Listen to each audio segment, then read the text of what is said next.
ಒಂದು world cup ಅಲ್ಲಿ ನಮ್ಮ ಇಂಡಿಯಾ ವಿರುದ್ಧ ಪಾಕಿಸ್ತಾನ ಮ್ಯಾಚ್ ನ ಆಡಲ್ಲಂತ ಬಹಿಷ್ಕರಿಸಿದೆ. ನಮಸ್ಕಾರ ಸ್ನೇಹಿತರೆ, ನಾನು public talk Kannada YouTube channel ಇಂದ ಜವಳಿ ಕೊಟ್ರೇಶ್. ಇನ್ನೇನಪ್ಪ, ಫೆಬ್ರವರಿ 7ನೇ ತಾರೀಕಿಂದ T20 ವರ್ಲ್ಡ್ ಕಪ್ ಮ್ಯಾಚ್ಗಳು ನಮ್ಮ ಇಂಡಿಯಾದಲ್ಲಿ ಸ್ಟಾರ್ಟ್ ಆಗ್ತಾ ಇದೆ. ಈ ಒಂದು ವರ್ಲ್ಡ್ ಕಪ್ ಅಲ್ಲಿ ನಮ್ಮ ಇಂಡಿಯಾ ವಿರುದ್ಧ ಪಾಕಿಸ್ತಾನ ಮ್ಯಾಚ್ ನ ಆಡಲ್ಲಂತ ಬಹಿಷ್ಕರಿಸಿದೆ. ಇದರಿಂದ ಏನೇನೆಲ್ಲ ನಷ್ಟ ಆಗುತ್ತೆ ಅಂತ ನಾನು ಈ ವಿಡಿಯೋದಲ್ಲಿ ಹೇಳ್ಕೊಂತ ಹೋಗ್ತೀನಿ. ದಯವಿಟ್ಟು ಎಲ್ಲರೂ ನನ್ನ ಪಬ್ಲಿಕ್ ಟಾಕ್ ಕನ್ನಡ ಯೂಟ್ಯೂಬ್ ಚಾನಲ್ನ ಸಬ್ಸ್ಕ್ರೈಬ್ ಮಾಡ್ಕೊಂಡಿಲ್ಲ ಅಂದ್ರೆ ಈಗಲೇ ಹೋಗಿ ಸಬ್ಸ್ಕ್ರೈಬ್ ಮಾಡ್ಕೊಂಡು ಹೋಗಿ ಪಕ್ಕದಲ್ಲಿರೋ ಬೆಲ್ ಐಕನ್ ಓದ್ಬಿಡಿ. ನನ್ನೆಲ್ಲ ನೋಟಿಫಿಕೇಶನ್ಗಳು ನಿಮಗೆ ಬರುತ್ತೆ.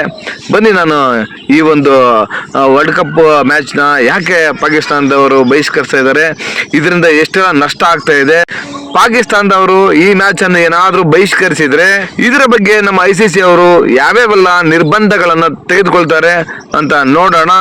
ಬನ್ನಿ, ಈಗ ನಾನು ಈ ಒಂದು ವಿಚಾರದ ಬಗ್ಗೆ ಮಾತಾಡ್ತಾ ಹೋಗ್ತೀನಿ. ಮೊದಲಿಗೆ ಎಲ್ಲರ ಚಿತ್ತ ICC ನಿರ್ಧಾರದತ್ತ. ಇನ್ ಕೇಸ್ ಏನಾದ್ರೂ ಇಂಡಿಯಾ ಮತ್ತೆ ಪಾಕಿಸ್ತಾನ ಮ್ಯಾಚ್ ಇದೇ ಫೆಬ್ರವರಿ 15ನೇ ತಾರೀಕು ಕೊಲಂಬೋದಲ್ಲಿ ನಿಗದಿಯಾಗಿತ್ತು. ಈ ಮ್ಯಾಚ್ ನ ಆಡೋಲ್ಲ ಅಂತೇಳಿ ಪಾಕಿಸ್ತಾನದವರು ಬಹಿಷ್ಕರಿಸಿದ್ದಾರೆ. ಒಂದ್ ವೇಳೆ ಈ ಮ್ಯಾಚ್ ಏನಾದ್ರೂ ಆಡ್ಲಿಲ್ಲ ಅಂದ್ರೆ ಈ ಒಂದು ಪಾಲುದಾರರಿಗೆ ಸಿಕ್ಕಾಪಟ್ಟೆ ನಷ್ಟ ಆಗುತ್ತೆ. ಅಂದ್ರೆ 2200 ಕೋಟಿ ರೂಪಾಯಿಗಳು ನಷ್ಟವಾಗುತ್ತಂತ ಅಂದಾಜು ಮಾಡಲಾಗ್ತಿದೆ. ಪಾಕಿಸ್ತಾನದ ಕ್ಯಾಪ್ಟನ್ ಆದ ಸಲ್ಮಾನ್ ಆಗಾ ಅವರು ಕೂಡ ಒಂದು ಮಾತು ಹೇಳಿದ್ದಾರೆ, ನಾವು ಸರ್ಕಾರದ ಮಾತಿಗೆ ಬದ್ಧರಾಗಿರ್ತೀವಿ, ಅವರು ಆಡಬೇಡಿ ಅಂತ ಹೇಳಿದರೆ ನಾವು ಆಡೋಲ್ಲ ಅಂತ. ಅವರು ಕೂಡ ಮೊನ್ನೆ ಆಸ್ಟ್ರೇಲಿಯಾ ಮತ್ತೆ ಪಾಕಿಸ್ತಾನ T20 ಮ್ಯಾಚ್ ನಡೆದಾಗ ಆ ಒಂದು ಪ್ರೆಸ್ ಮೀಟ್ ಅಲ್ಲಿ ಕೂಡ ಅವರು ಇದರ ಬಗ್ಗೆ ಹೇಳಿದ್ದಾರೆ. ಇದರಿಂದ ಏನಪ್ಪಾ ಅಂದ್ರೆ ಒಂದು ಕ್ರೀಡಾ ಸ್ಫೂರ್ತಿ ಕಳ್ಕೊಂಡಾಗುತ್ತೆ. ಹಾಗೇನೆ ಏನಾದ್ರೂ ಪಾಕಿಸ್ತಾನದವರು ಈ ಒಂದು ಇಂಡಿಯಾ ಮೇಲೆ T20 ಮ್ಯಾಚ್ ನ ಆಡಲಿಲ್ಲ ಅಂದ್ರೆ 1970ರಲ್ಲಿ ಸೌತ್ ಆಫ್ರಿಕಾ ಟೀಮ್ ನ ಹೆಂಗೆ ICC ಇಂದ ಹೊರಗಡೆ ಇಟ್ಟಿದ್ರು, ಅದೇ ರೀತಿ ಪಾಕಿಸ್ತಾನ ಟೀಮ್ ನ ಕೂಡ ಎಲ್ಲಾ ICC ಟೂರ್ನಿಯಿಂದ ಹೊರಗಡೆ ಇಡೋ ಸಾಧ್ಯತೆ ಇದೆ ಅಂತ ಹೇಳಲಾಗ್ತಿದೆ. ಅದರ ಜೊತೆಗೆ ಪಾಕಿಸ್ತಾನ ಪ್ರೀಮಿಯರ್ ಲೀಗ್ ನಡೀತಲ್ವಾ, ಆ ಪಾಕಿಸ್ತಾನ ಪ್ರೀಮಿಯರ್ ಲೀಗ್ ಆಡೋದಕ್ಕೆ ಬೇರೆ ದೇಶದ ಪ್ಲೇಯರ್ಸ್ಗಳೆಲ್ಲ ಬರ್ತಾ ಇದ್ರು. ಆ ಪ್ಲೇಯರ್ಸ್ಗಳನ್ನು ಅಲ್ಲಿಗೆ ಕಳಿಸೋದಿಕ್ಕೆ ಪರ್ಮಿಷನ್ ಕೊಡಲ್ಲ ಅಂತ ಹೇಳಲಾಗ್ತಿದೆ.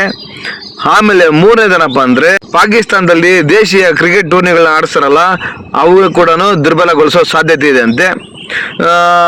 ಈ ತರ ಆದ್ರೆ ಈ ಕಡೆ ಪಾಕಿಸ್ತಾನ ಟೀಮ್ಗೂ ತೊಂದರೆ ಆಗುತ್ತೆ. ಯಾಕಂದ್ರೆ ICC ಅವರು ಒಂದು ಬಾರಿ ನಿರ್ಧಾರ ತಗೊಂಡ್ರೆ ಅದ್ ಯಾವತ್ತೂ ಬದಲಾವಣೆ ಮಾಡಲ್ಲ. ಈ ಒಂದು ಟೂರ್ನಿ ಇಷ್ಟೊಂದೆಲ್ಲ ಆಯೋಜನೆ ಮಾಡಿ ಎಲ್ಲ ಕಡೆನೂ ಒಂದು ಟೀಮ್ ಅನೌನ್ಸ್ಮೆಂಟ್ ಮಾಡಿ ಡೇಟ್ ಅನೌನ್ಸ್ ಆಗಿ ಎಲ್ಲ ಆದ್ಮೇಲೆ ಕೂಡ ಇದೇ ತರ ಏನಾದ್ರು ತೊಂದರೆ ಮಾಡಿದ್ರೆ ಇದು ICC ನಡೆಸಿರೋ ಒಂದು ವರ್ಲ್ಡ್ ಕಪ್ ಮ್ಯಾಚ್. ಈ ಒಂದು ಮ್ಯಾಚ್ ನ ಆಡದೇ ಇದ್ರೆ ನಿಜವಾಗ್ಲೂ ಅಭಿಮಾನಿಗಳಿಗೂ ತುಂಬಾ ನಷ್ಟ ಆಗುತ್ತೆ.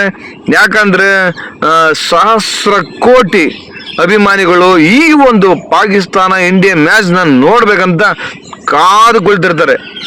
ಅದರಲ್ಲೂ ಇಡೀ ವರ್ಲ್ಡ್ ಅಲ್ಲೇ ಇಂಡಿಯಾ ಪಾಕಿಸ್ತಾನ ಮ್ಯಾಚ್ ಅಂದ್ರೆ ಎಲ್ಲರೂ ಅಷ್ಟೇ ಎಂಜಾಯ್ ಮಾಡ್ತಾರೆ.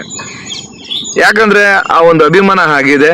ಇಡೀ ಪ್ರಪಂಚಾದ್ಯಂತ ಇರ್ತಕ್ಕಂತಹ ಕ್ರಿಕೆಟ್ ಕ್ರೀಡಾ ಅಭಿಮಾನಿಗಳ ಆಸೆಗೆ ತಣ್ಣೀರು ಏರಿಸಬೇಡಿ. ಜೈ ಕರ್ನಾಟಕ, ಕಮಾನ್ ಇಂಡಿಯಾ, ಜೈ ಹಿಂದ್.